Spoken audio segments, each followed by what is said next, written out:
అంటే డాడీ శ్రీనివాస్ అన్న పేరు ఎలా వచ్చింది? ఎవరైనా పెట్టారా? లేకపోతే దానికి వచ్చిన గుర్తింపు మూలంగా ఏమన్నా అలా వచ్చిందా? అంటే ఫస్ట్ మెగాస్టార్ చిరంజీవి గారి మూవీలో ఒక సాంగ్ రాసే అవకాశం నాకు మా అరవింద్ గారు ఇచ్చారు. ఆ సాంగ్ బాగా మంచి ఫేమస్ అయింది ఆ ఇయర్లో.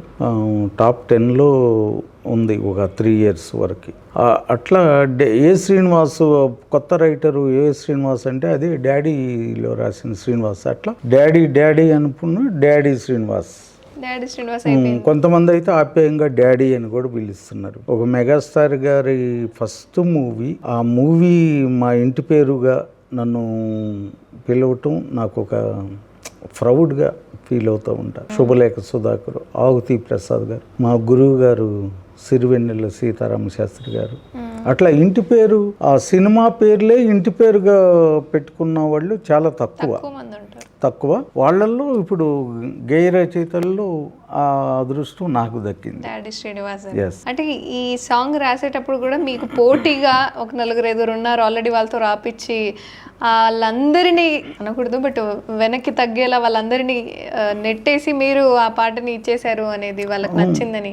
తగ్గటం అంటే వాళ్ళు కొండలు లాంటి వాళ్ళు. అప్పటికి నేను లిరిసిస్ట్గా ఫిల్మ్ నగర్ చుట్టూ తిరుగుతూ అవకాశాల కోసం రబ్బర్ చెప్పులు కూడా అరిగిపోయేటట్టు తిరిగేవాడిని. ఏదేమైనా సాధించాలి, గోల్ కొట్టాలన్న కసితోనే. అటువంటిది అరవింద్ గారు నాలో ఒక చిన్న టాలెంట్ గుర్తించి ఆ పాట ఇవ్వటం అనేది చాలా, అదే పాటకి అది ఒక ట్యూన్కి అందరికి ఇచ్చారనమాట. ఒకటే ట్యూన్ అందరికి ఇచ్చి ఎవరు లిరిక్స్ బాగుంటే వాళ్ళకి ఓకే చేస్తామని చెప్పారు. దానిలో పెద్ద మహామకులు కొండలు ఉన్నారు, దానిలో ఒక చిన్న బండ లాంటి వాడిని నేను. ఎవరెవరు ఉన్నారో కూడా చెప్పచ్చు. ఉన్నారు శాస్త్రి గారు, చంద్రబోస్ అన్న, సుద్దాల అభిషేక్ తేజ, భువనచంద్ర గారు, వెనుగళ్ళ రాంబాబు అని, అట్లా 5-6 రైటర్స్ ఉన్నారు. వాళ్ళల్లో కూడా నాకు కూడా ఎవరిది ఓకే అయితే వాళ్ళది పెట్టుకుంటామండి, మీరు ఫీల్ అవ్వద్దని చెప్పి ముందే చెప్పారు అరవింద్ గారు. అయినా కసితో రాయాలి, మనకు అవకాశం ఒక ఆఫీస్ ఇచ్చి ఒక 1 నెల రోజులు 26 రోజులు నాకు ఆఫీస్ ఇచ్చి ఆ ఫెసిలిటీస్ ఇచ్చి రాసుకుంటాం కోసం నాకు అంత సదుపాయం కల్పించిన అరవింద్ గారికి జీవితాంతం రుణపడి ఉండాలి. ఎందుకంటే కొత్త రైటర్కి రాసుకురావయా ఇంటికాడ ఏం రాస్తావో చూద్దాం అని కూడా అనొచ్చు, కానీ అట్లా కాదు. ఇతనికి కొంచెం వసతి లేదు, ఇద్దామనే ఆలోచనతో సదుద్దేశంతో ఆయన ఆఫీసులోనే, గీతా ఆర్ట్స్ ఆఫీసులోనే నాకు ఒక చిన్న రూమ్ ఇచ్చి అక్కడ పాట రాసుకో, వాళ్ళ మీద బాగా కసిగా రాసుకో, నీది ఓకే అయితే నీది పెడతాం, ఎవరిదైతే వాళ్ళకి ఓకే, పాట ఓకే చేస్తాం అని చెప్పారు. అట్లా నాకు ఆ పాట ఒక ఛాలెంజ్ తీసుకుని, ఆ పాట పెద్ద మహామహులు కవులు ఉన్నారు, వాళ్ళల్లో నేను రాయటం అనేది నేను చాలా గ్రేట్గా ఫీల్ అవుతా. అటువంటిది బోసన్న ఆ సినిమాలో 2 సాంగ్స్ రాశారు, శాస్త్రి గారు రాశారు, భువనచంద్ర గారు రాశారు. నేను ఆ పేర్లతో పాటు నా పేరు కూడా రావటం, పెద్ద కవులు వాళ్ళు అప్పటికే. వాళ్ళల్లో వాళ్ళ పక్కన నా పేరు కూడా ఒక శ్రీనివాస్, నూతన పరిచయం శ్రీనివాస్ అని పడింది అప్పుడు, అది స్క్రీన్ మీద. తర్వాత డాడీ శ్రీనివాస్ అని పిలిచారు. అట్లా వాళ్ళ పక్కన నా పేరు కూడా ఉండటం అనేది ఒక అదృష్టంగా ఫీల్ అవుతున్నాను ఇప్పుడు కూడా. ఆ పాట మా అందరి కోసం కొంచెం పాడితే ఆనందంగా ఫీల్. మందారం బుగ్గల్లోకి మచ్చటొచ్చిందే, సీక్రెట్ చెవులో చెప్పమ్మా, మాదాపూర్ గుట్టల్లోకి వాకింగ్ వస్తుంటే గోరింకా గిచ్చేసిందమ్మా, నీ టెక్కేమో హైటెక్ అంతుందే బుల్లెమ్మా, నీ పట్టేమో నా పైట పాకిందెట్టమ్మా, నీ ఎవ్వరం ఎందాక వచ్చారో తరరం తారరం. అది నా పాట. చరణాల్లో కూడా అరవింద్ గారు లిరిక్స్ మీద చాలా పట్టుంది, చాలా అవగాహన ఉంది. ఆయన అరవింద్ గారు ప్రతి వర్డ్ని, దానిలో ఏమన్నా బూత్ ఉందా, ఏమన్నా ఉంటే కట్ చేస్తారు. బూత్ ఉన్నట్టు ఉండాలి, ఉండకూడదు, అట్లా ఆయన కాన్సెప్ట్.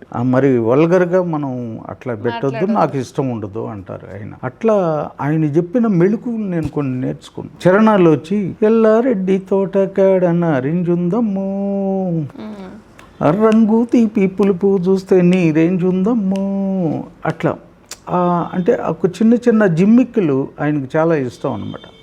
ఏది ప్రాసలు నడుమే చూస్తే నరసాపూరు ట్రైన్ ఎంత ఉందమ్ము, జడనే వేస్తే నల్ల త్రాసు గుర్తొస్తుందమ్ము. అట్లా ఆయనకి వినసొంపుగా ఆ పదాలు నచ్చినాయి ఆయనకి. నేను రాసేటప్పుడు కూడా ఈ పదం నాకే నచ్చింది, ఆయనకు కూడా నచ్చుతుందో నచ్చదో అనుకుంటూ రాసేవాడిని.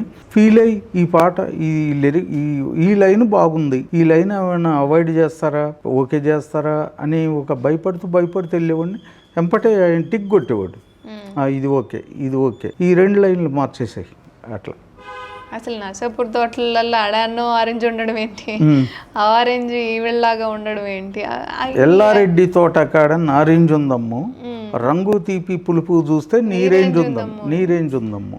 ఎలా వచ్చింది సార్ ఈ కంపారిజేషన్? అక్కడెక్కడో ఆరెంజ్ తీసుకొచ్చి మీలా ఉంది అని చెప్పి. అంటే దీనికి ఈ పాట వినసొంపుగా ఉండాలి, ఆడియన్స్ కిందంటే కొత్త పదాలు ఆ ప్రాసతో నడుచుకుంటూ పోవాలి అంతే. దానిలో లాజికల్గా వాళ్ళు ఏం ఆలోచించరు. ఆ వినసొంపుకు ఉందా లేదా అంటే ఒక రాగం ఉందనుకో, నిన్నే నిన్నే నిన్నే నిన్నే నిన్నే, ఆ నిన్నే నిన్నే నిన్నే అనేది ఒక 5-10 సార్లు అంటారు. అది కాకపోతే ఏంటంటే ఆ వాయిస్, ఆ మ్యూజిక్, ఆ ట్యూను అది జనాలకు నచ్చింది. అంటే లిరిక్కే అక్కడ డామినేట్ చేయాలని లేదు, వాయిస్ కూడా. చక్రి గారు బాగా కసితో పాడారు ఆ పాట. అట్లా కొన్ని పాటలు మ్యూజిక్ ఇప్పుడు ఉక్ స్టెప్స్ వచ్చినాయి మెగాస్టార్ గారిది. అట్లా ఆ ఉక్ స్టెప్ అనేది పాత సినిమాల్లో చిరంజీవి గారు ఎప్పుడో వేసేసారు, అయిపోయింది. అది మళ్ళీ కొత్తగా ఉక్ స్టెప్ ఇప్పుడు అని అంటున్నారు, కానీ ఆయన ఎప్పుడో చేసేసారు ఆల్రెడీ. కాకపోతే ఏంటంటే ఉక్ స్టెప్ అనేది ఏంటంటే దాన్ని పర్టికులర్గా ఆడియన్స్ని ఇది ఉక్ స్టెప్ అని చెప్పేసి ఆడియన్స్ని మౌలి చేసేసారు. ఇప్పుడు ప్రతి సినిమాల్లో మీరు చూడండి, ఇప్పుడు ఉక్ స్టెప్స్ ఏమైనా ఉండయా అని అడుగుతారు. అట్లా ఏదైనా మెగాస్టార్ ఆయన సృష్టిస్తమే ఇవన్నీ. డ్యాన్సులో ఆయన కొట్టే ఇది ఏముంది కదా, మళ్ళీ ఆయన తర్వాత మళ్ళీ బాలయ్య బాబు గారు అంత కష్టపడతారు. ఏది ఈక్వల్ ఏజ్లో ఆ ఇద్దరు కష్టపడినట్టు.